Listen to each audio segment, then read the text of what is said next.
다른 정례를 품고 있는 것이라고 50% 올라서 정부가 신경에 알켜우선 제가 말씀드리겠습니다. 혹시나 그 문해력이 떨어지는지 모르겠는데요. 제가 말씀드리겠습니다. 네. 아까 말씀드리던 대한민국 주권은 국민이고 국민으로부터 권력이 나옵니다. 국민이 주인입니다. 그 주인한테 총뿌리를 겨눈 행위가 그게 바로 만고역적이고 대역죄인이죠. 과거 같았으면은 삼족을 멸할 정도로 중범죄입니다. 이런 부분에 대해서 자꾸만 이렇게 대변하고 하니까 우리 당이 내란당에서의 오명을 지금 벗어날 수 없다고 생각을 합니다. 그런데 그리고 아쉽게도 지금 해수부 장관이 공석 중이신데 후임 해수부 장관도 이 가급적이면 부산 지역에서 인재를 구해보도록 노력하고 있다는 말씀드립니다. 네, 방금 보신 두 편의 영상은 일단 앞서 보신 것은 지난 8월 10일 채널A가 주최한 국민의힘 당대표 선거 후보 토론 가운데 한 토막입니다. 국민에게 총뿌리를 겨눈 내란 속의 윤석열 전 대통령이 만고의 역적 아닙니까? 이렇게 비판을 했던 김문수 후보를 상대로 비판을 했던 조경태 당시 후보의 영상 함께 보셨습니다. 제가 넉 달 만에 이 영상을 다시 가지고 온 것은 최근 전재수 전 해양수산부 장관의 후임 몫으로 부산의 육선 국민의힘 조경태 의원설이 나돌았기 때문입니다. 실제 대통령의 의중이 그러한가? 저도 어제 확인해 보려고 꽤 열심히 취재했는데요. 실제 확인은 안 되었습니다. 제가 대통령실 청와대 고위 관계자에게 확인을 좀 요청드렸습니다. 대통령께 좀 직접 여쭤봐달라. 그래서 이분이 직접 여쭙습니다. 예, 어제 티타임이 있었어요. 평소에 대통령 티타임이 한 40분에서 45분 정도 되는데 어제는 청와대 첫날이어서 굉장히 대통령께서 기분이 좋으셨다라고 강효정 대변인이 기자들과의 백브리핑에서 전달해 주었습니다. 그래서 예상보다 티타임이 좀 길어졌대요. 한 25분 정도 더 길어져서 1시간 10분 정도 티타임을 했는데 이 자리에서 대통령실 고위, 청와대 고위 관계자가 어떻게 된 거냐 뭐 이런 거를 슬쩍 물었던 모양입니다. 그런데 역시 답변은 없으셨다라는 것이죠. 이해운 장관 누가 추천했습니까? 마찬가지로 답변이 없으셨던 것 같습니다. 이유는 인사는 철통보안과 같아서 비서실장을 제외한 나머지는 절대로 알 수가 없다라고 합니다. 이해운 후보자의 경우도 3실장 가운데 아마도 강훈식 실장 정도만 미리 알고 있었을 것으로 추정된다면서 수석급 가운데는 아는 사람이 하나도 없었다. 이렇게 전달했습니다. 홍보수석도 발표 한 1시간 전쯤 전해받고 이거 어떻게 설명을 해야 되나 상당히 곤혹스러워했다라는 후문이 돌았죠. 중요한 포인트는 대통령의 인사는 누군가 알려주기 전에는 아무도 알 수 없는 초특급, 특급 보안이다라는 점입니다.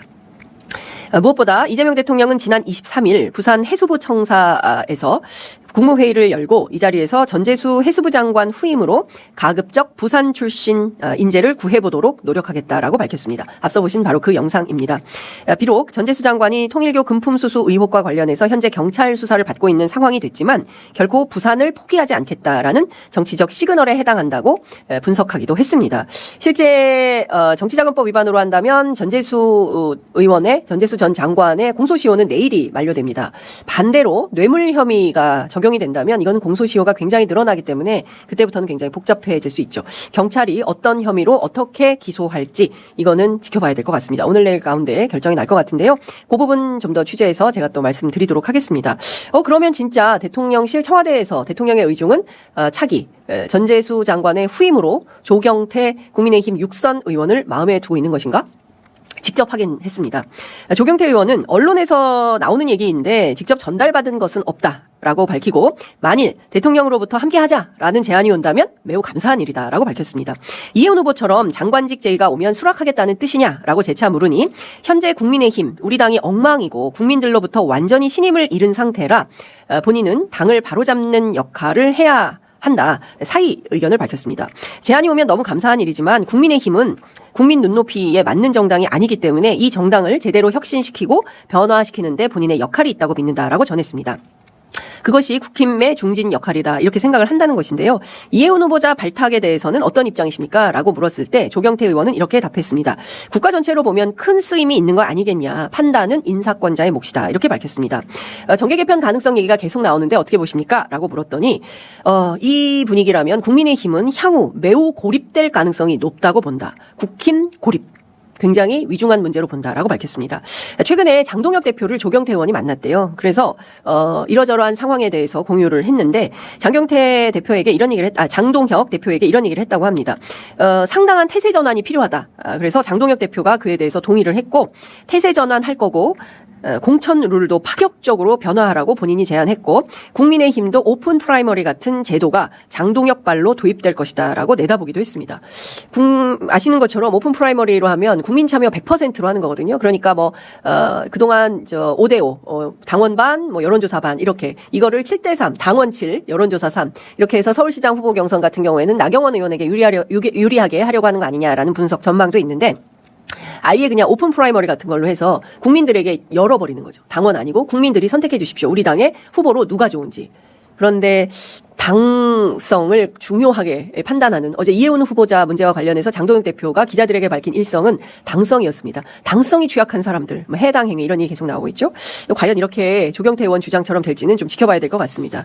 다만 부산시장 도전에 대해서는 시민의 부름이 있는 경우 언제든 도전할 의사가 있다라고 밝히고 부산이 해마다 인구가 2만 명씩 줄어들고 있어서 시민이 원한다면 나는 언제든 부산시장으로 봉사할 뜻이 있다 이렇게 주장했습니다. 중요한 관전 포인트 중에 하나는 이해훈, 조경태 그리고 임기 초반 유승민 총리설까지 어제 보도가 됐죠. 국민일보 단독 보도였는데요. 청와대는 어제 오후 7시 46분 국민일보 보도 직후 입장문을 내고 대통령실은 유승민 전 의원에게 국무총리직을 제안한 사실이 없다라고 공식 부인했습니다. 그러나 일부 언론은 이재명 정부 인사의 부는 보수 바람 등으로 각을 세워서 보도를 하고 있습니다. 실제 권오을 장관, 이석연 법제처장, 그리고 이해훈 후보자 어제 그 매불쇼에 출연했던 누구죠? 대변인. 어떤 얘기를 했냐면 초반부터 그 경제 관련 인재풀에 포함되어 있었던 것은 사실이다라고 얘기를 했는데요. 관련된 보도도 나오고 있습니다. 그리고 김성시 국민경제자문회의 부의장 등등을 보면 역시 이재명 대통령 같은 색깔이 같은 쪽만 쓰면 위험하다. 그리고 내 편만 쓰지 않겠다라는 판단 속에서 끊임없이 토론하고 논쟁하면서 새로운 정책을 이끌어내겠다라는 기본 인사 원칙 방침이 분명한 것 같습니다. 이후에 사실은 국민의힘이 굉장히 위기감을 갖고 있는 것은 분명해 보입니다. 제가 어제 취재를 해봐도 국힘 쪽에서는 이거 이러다가 정말 그 존재감이 완전히 제로가 될 수 있겠다. 내년 지방선거 이후에요. 그리고 그 작업이 실제로 지금 진행 중인 거 아니냐. 고립될 가능성이 매우 높다. 이제 이런 얘기들이 나오고 있습니다. 그럼에도 불구하고 청와대 내부에서는 모두 인사가 보수 인사로 기운 것은 아니다라고 얘기를 하고 있고요. 이해훈 후보자 지명과 관련해서는 매우 충격적이고 윤 어게인까지 주장했던 세력이기 때문에 이 부분에 대해서는 이해훈 후보자 스스로 단절의 입장을 분명히 피력할 필요가 있다라는 입장도 나왔습니다. 이런 설명도 있습니다. 대통령 판단은 적재적소의 일을 맡기되 국민 판단에 부적절한 인사다라고 판단이 되면 대통령 지명 철회할 수도 있다라는 것까지 열어놓았습니다. 그럼 지명 철회할 수 있다는 얘기입니까? 이해훈 후보자? 그건 아니고요. 거기까지 다 한 세트로 포함해서 대통령은 인사로 보고 있다. 가만 생각해 보시면 지난번 경청수석 여러분 기억하시죠? 그리고 교육부총리 두 사람 낙마하지 않았습니까? 초반에 이진숙 후보자 같은 경우에는 논문 표절 문제가 있었죠. 그런 것처럼 국민 보시기에 부적합한 후보다라고 하면 지명 철회도 결단한다.